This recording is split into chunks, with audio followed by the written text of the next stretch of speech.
Howdy again, everybody. Voiceover Cornelius, back at it again with another video, and it's another PB in 1.16 RSG. Hurrah! I had a bunch of other videos that I was planning on uploading, and I will still upload them, but I, a couple days ago, got a new RSG PB, so I thought, throw those plans to the side for now, and let's upload this instead, and maybe get it verified. So right away, just to explain something, since I spawn near a coast, I'm overlapping gathering wood with trying to determine if there's a buried treasure nearby. So by flicking around in the pie chart till I get to this mostly pink screen, I can check to see if the orange slice of the pie spikes, which would indicate a buried treasure or perhaps like a dungeon. Or mine shaft, but it doesn't spike. So then I try and put the pie chart back to the settings that allow me to check for fortresses. So that'll be helpful in a bit.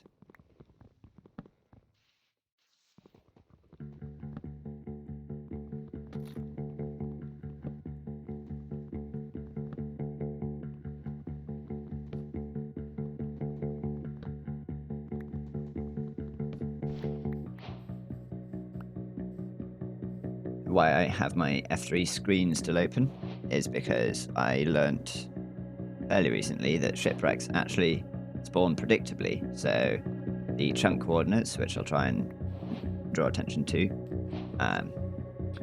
are there's chunk coordinates that shipwrecks can spawn in and chunk coordinates that they can't spawn in. So I'm trying to travel to the nearest region where they can spawn, and then once I'm in that region, I'm gonna pick a direction and head in a straight line so that I'm maximizing the amount of time I can spend in potential shipwreck spawnable places. And I get a little bit diverted on that mission because I see what I think was a shipwreck, but it's actually a ruined portal.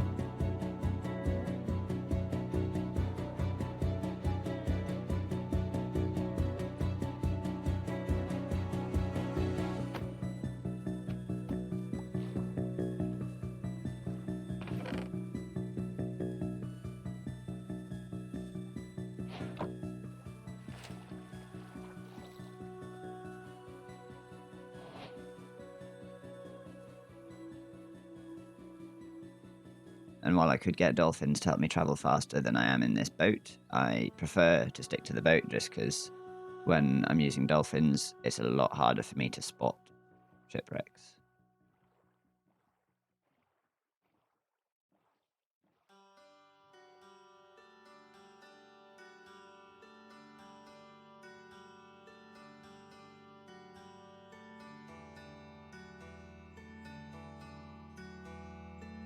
So yeah, now you can really see me employing the head in a straight line technique, because the chunks around me are all chunks that shipwrecks can spawn in.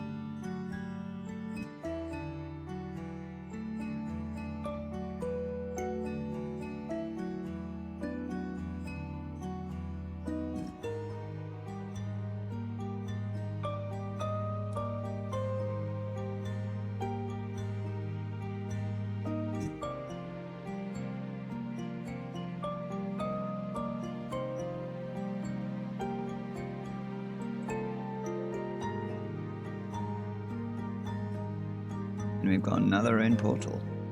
This is the one that I was thinking of that had quite a lot of nice stuff.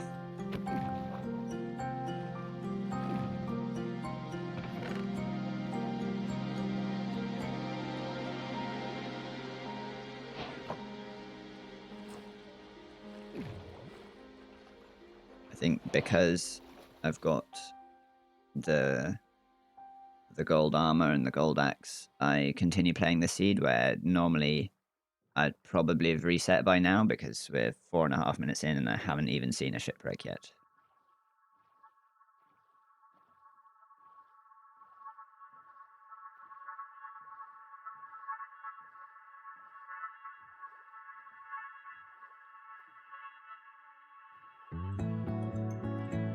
and aha, there be a shipwreck. And I decide to go to it even though it's veering off course, because it gets the job done.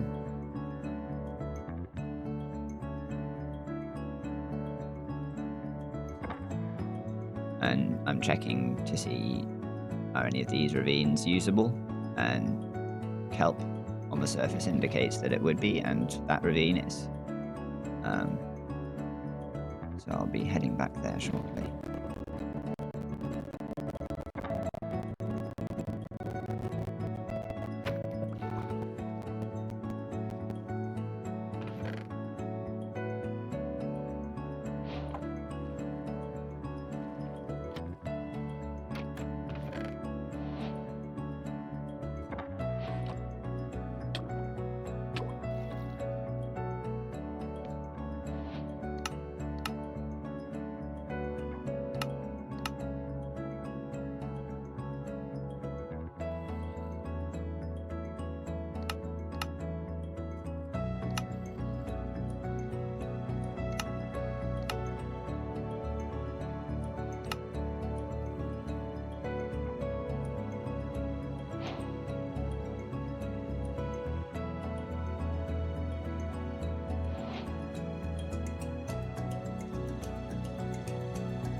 We get some weird water lava bucket glitching going on there, which I'm not a fan of. But I figure it out, no trouble.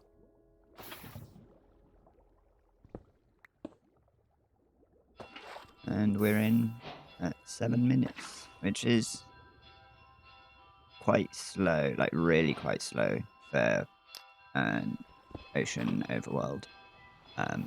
Like I think I might have had an all logs attempt enter the nether faster than this.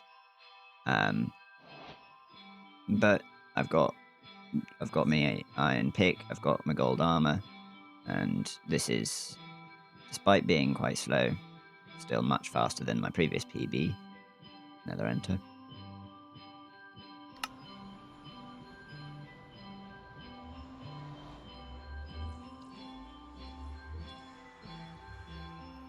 Now I'm looking around to see on the entity counter, which I'll highlight, where there might be a bastion, and I see that there's 2. And so I decrease my render distance to try and figure out which one's closer.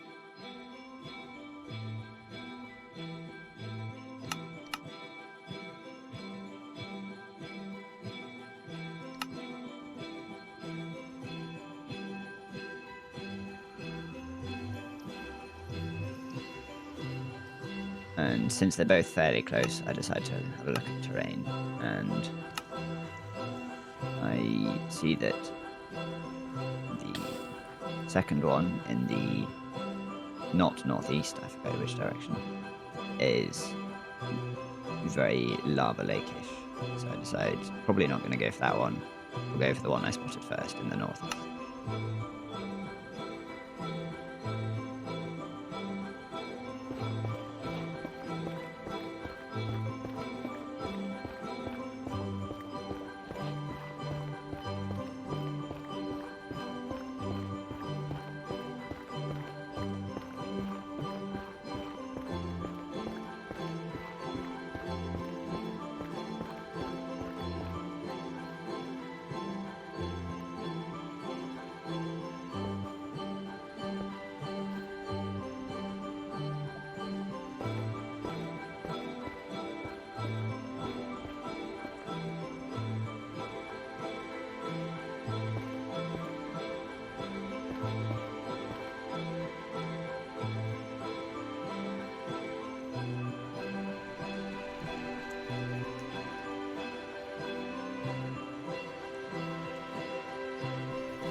And I see it, and it's treasure, because it looks like a giant Borg cube.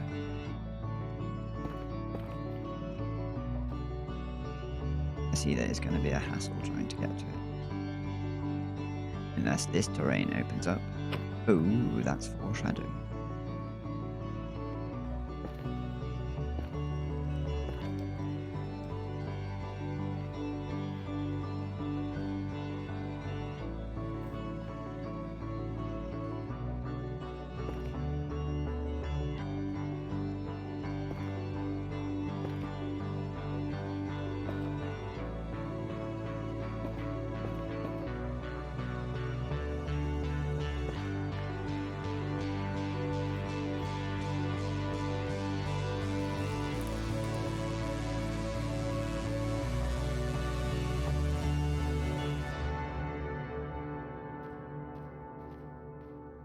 And at this point, I'm trying to find my way through the cliff, see if there's any gaps. I'll tell you what, I'll go back to the seed and have a look if there actually was a better route. So I'll put that on screen if there was, because then we embark on the misplay of this run, which is spending ages digging through a wall. And I see the lower treasure, so I'm like, probably this way.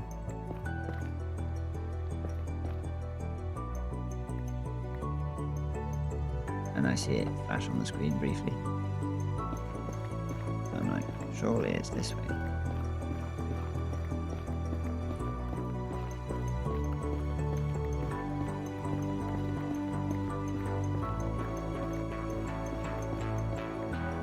But it's not all a wash, because digging diagonally is faster than digging straight.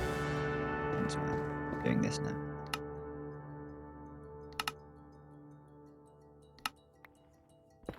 Now I'm trying to hear the piglins to tip me off where to go. But I hear nothing.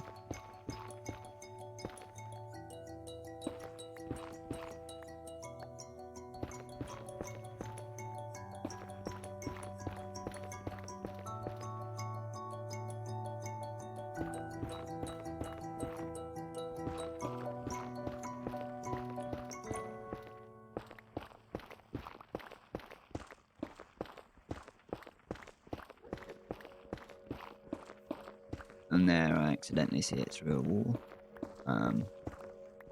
But I don't think I can tell which part of the bastion it is, so all I know is that it's still broadly in this direction. But in case I've missed it entirely somehow, I start heading in that direction as well.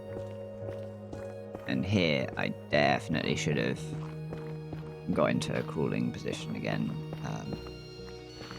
using the boat, because my iron pick is almost dead.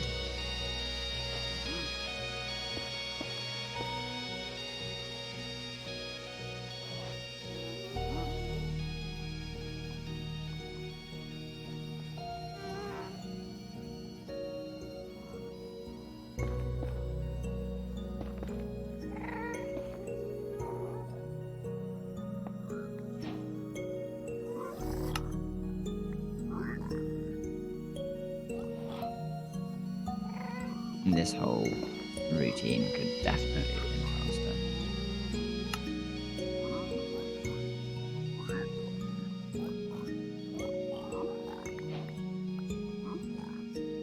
But yeah, even though this is a new PB and I'm very happy with it, the fact that we're going to be around 15 minutes in before I've properly started trading with the pigs really does show that I have a lot of space for improvement.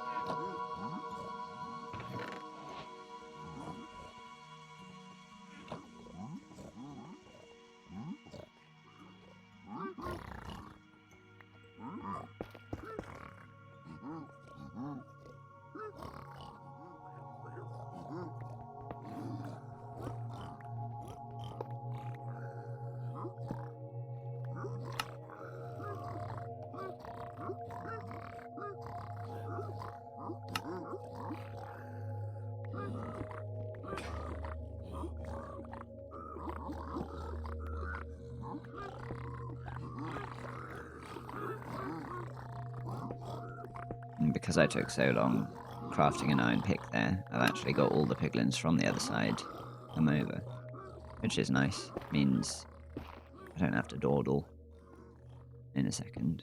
So I've front-loaded all of my dawdling. Oh, no, I'm wrong. There's a piglin still.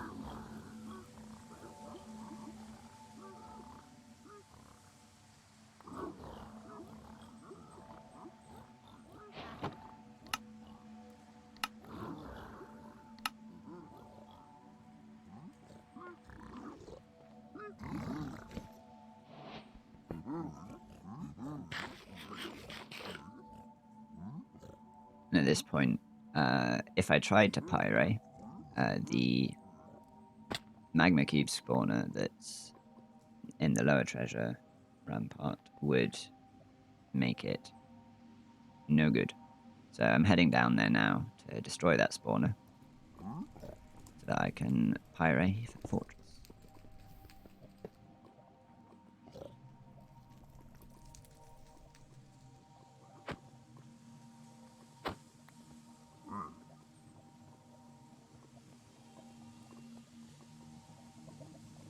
And I was about to head up again and go back to my pigs, but I thought, well, while I'm down here, let's see if there's anything good in the chests. And we've got arguably the worst. That's quite a good chest. So it's worth it. Got some gold, very nice. Yeah, this treasure section with all the lava and not so much gold and only one chest is the worst treasure pile, and it's known as the War of 1812 because it's an absolute mess.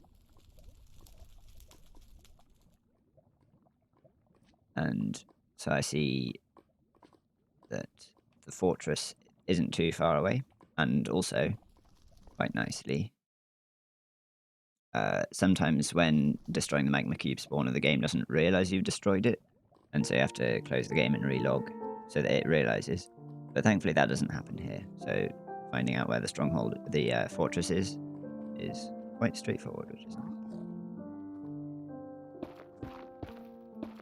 And it would definitely be quicker to pearl my way out of here, but the ramps that I'm pillaring up on right now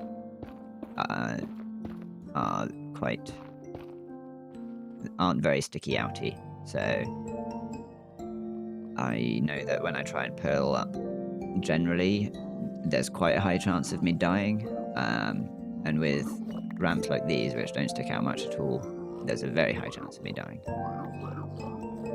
pillaring up, I don't think it's a misplay, because I know my skill level, and it's not high.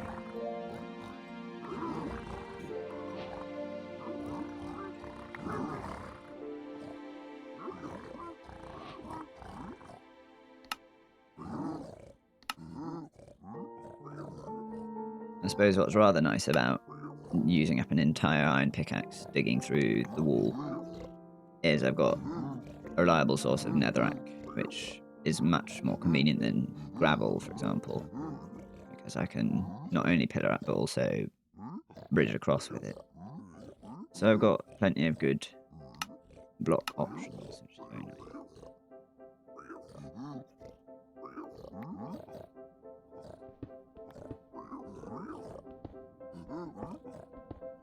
And I really want to force 20 obby here.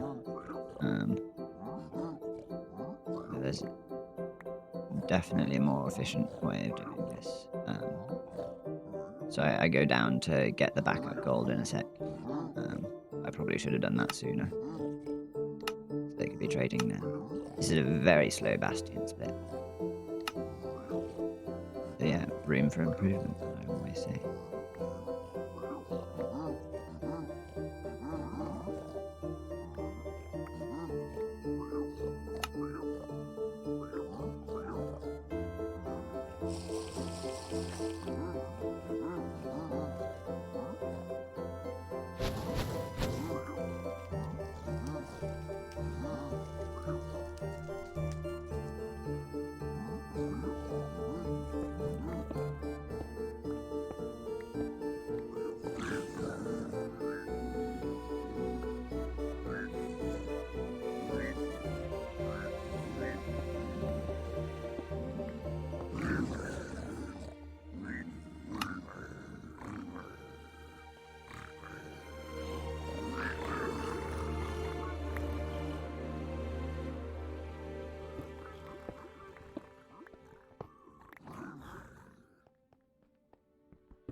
and I pre-craft a bed there just so that I can blaze bed at the spawner. And this time, because the trauma of my previous PB is still fresh in my mind, I remember to craft a fishing rod.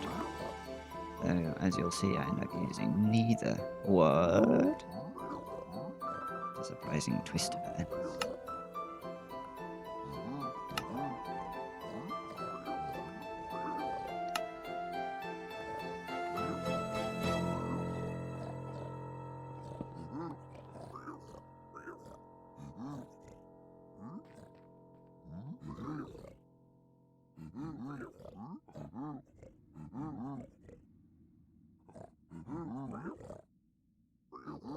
And I think that's a very good pearl, but the game says no.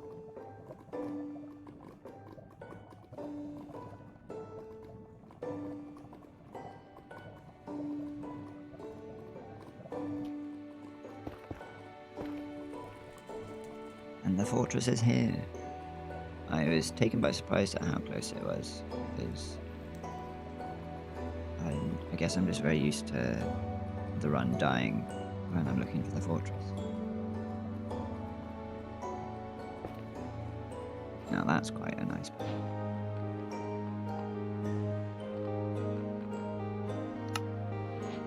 And I remember I need to keep heading in one direction because we're still a fair few chunks away from the spawner. So the outside of the fort is going to be easier to find by just heading this way in a straight line.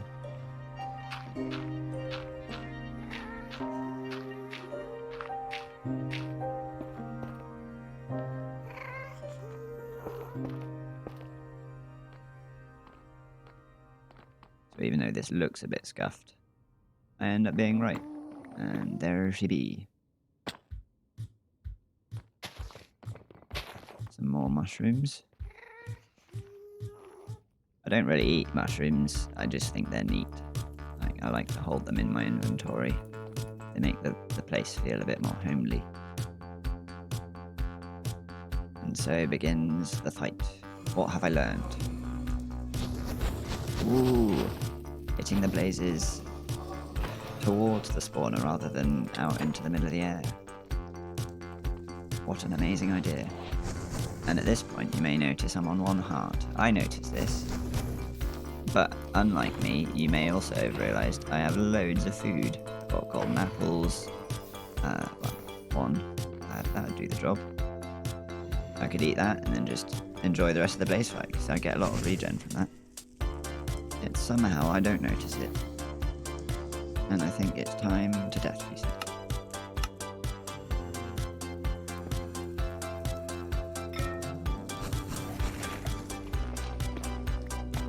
And now I'm very glad that I do that, because in that moment I didn't notice the hole in the floor that I would have just walked off merrily, completely unaware. But I do realise that there's plenty of blazes piling up at the spawner, and so I think, right, when I death reset, I'll have no fire res, so I'd probably better try and kill these blazes at least before death resetting. And honestly, that saves me. Because it means all my items don't... Well, it means I don't just plummet 100 blocks and basically kill the run. And despite my items going everywhere, nothing important burns up. So thankfully the blazes are a bit pants at aiming. And here I'm just trying to get ready to do the old blaze bed.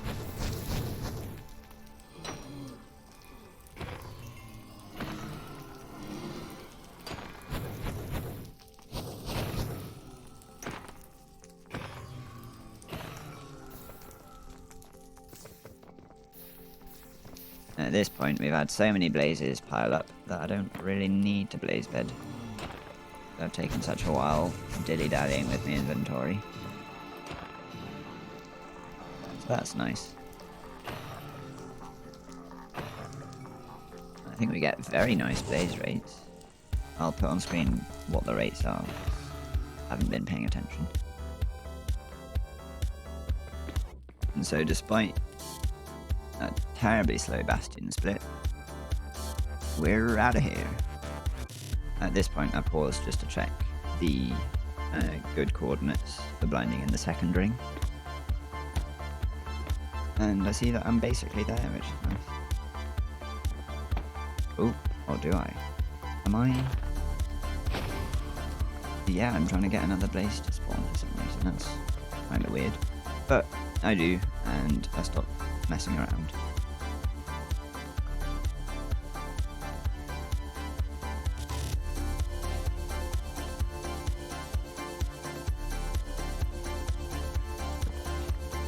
And there I see, ooh, I've left some stuff behind. What have I left behind? I'm quite pleased with myself that I think about using quick grip. And I believe that's just nether bricks and a fire res. I've got plenty of that, so that's not a worry. Yeah, it wasn't my obsidian.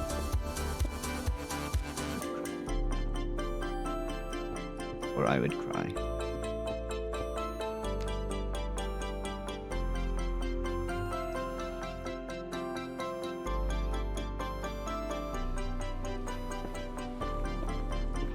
And generally, around the 28-minute mark, I'd be ideally waiting for the dragon to perch.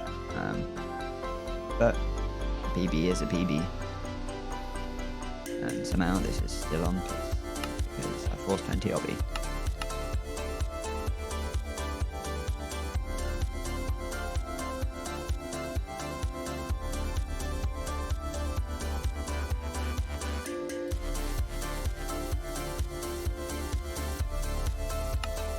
Ooh, that's some rather nice numbers.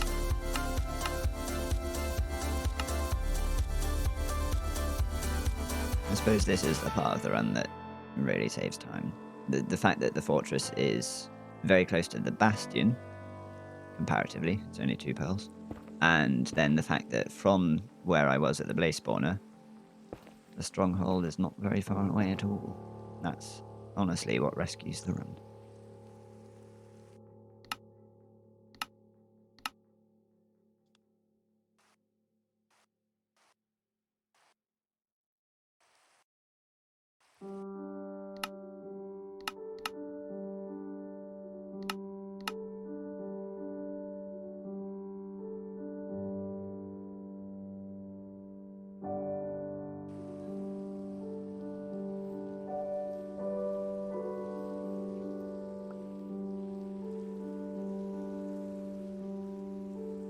Oh, I think I was looking for some dandelions because I wanted to upgrade from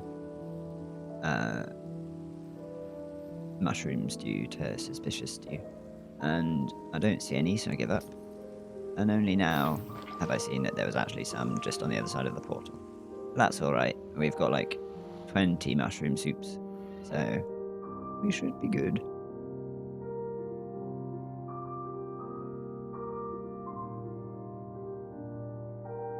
And here there's a long pause because I'm honestly baffled what's going on, because just before this run I switched the Ninja Brain bot from using regular coordinates to using chunk coordinates. So I'm like, wait, what?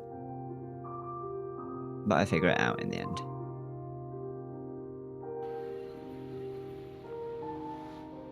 And just like that, we're almost there.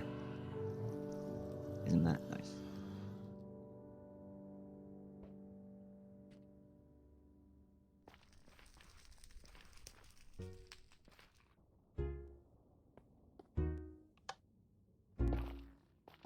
And if I recall correctly, we've got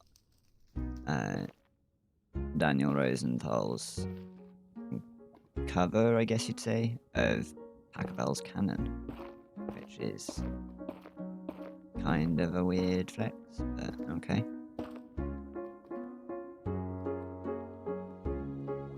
And here you're about to see an absolute Muppet maneuver.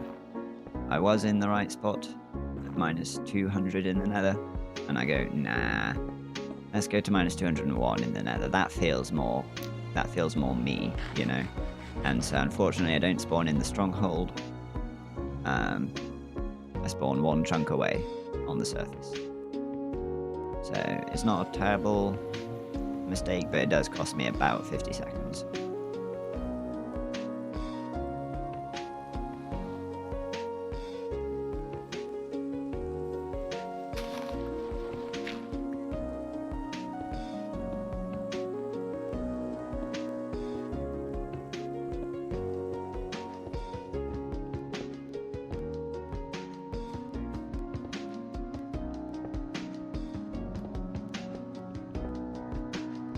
I've got my water bucket ready for the MLG.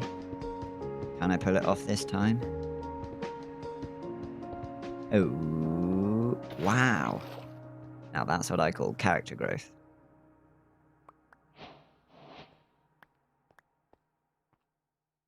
Let's see how complicated this stronghold is.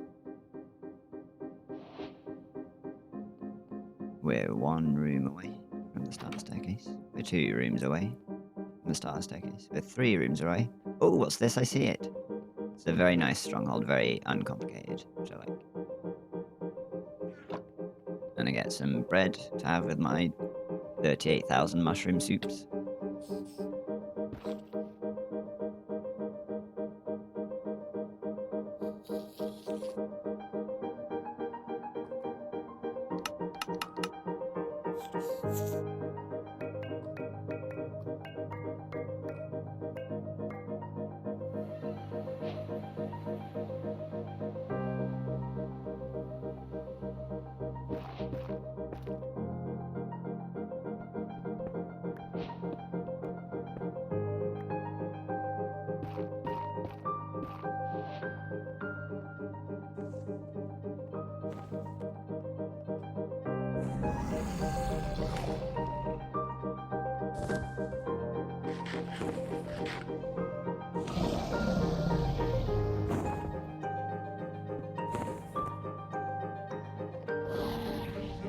And I don't like the look of that hill.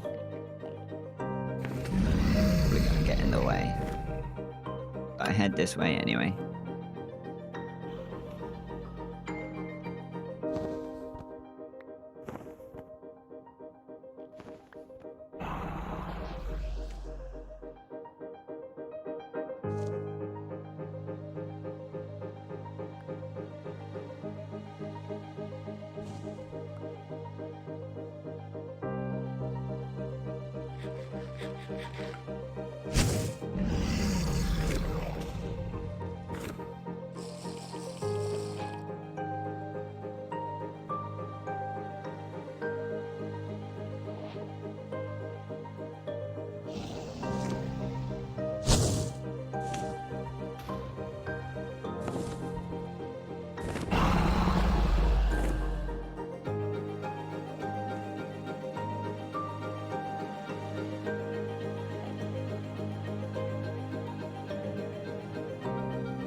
And that's PB.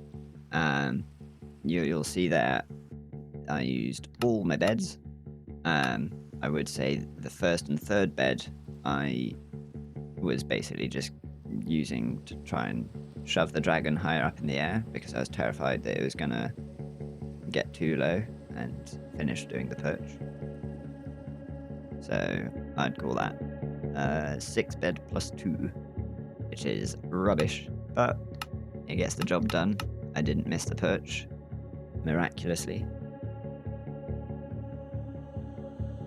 And yeah, I don't know if I've got anything else to say really. It's as a run. I think the fortress proximity carried. The dragon was very nice. There was like a 2 minute 15 seconds end fight. Though the end island, the end island made it tricky. Like with a big hill in the way. But yeah, that's a new PB. I'm slightly happier with this one, despite it obviously having mistakes and being quite slow. So I think I'm going to submit this one to speedrun.com. And assuming this voiceover doesn't take too long to edit, you'll see this video, and then I should be back to uploading older videos again. And whilst this is a new PB, this shouldn't really make future videos feel out of date, because after the last PB, I didn't really try RSG for quite a while. The reasons that will become apparent in a series that I'm calling Rerun Seed Glitchless, because I got some really nice bastions and absolutely bottled them and thought I could have done so much better here. I'm going to see how much better I could do. So you'll be seeing that shortly. I think that's all I have to say. Thank you for watching. Subscribe, like the video, and cheerio, toodle pip.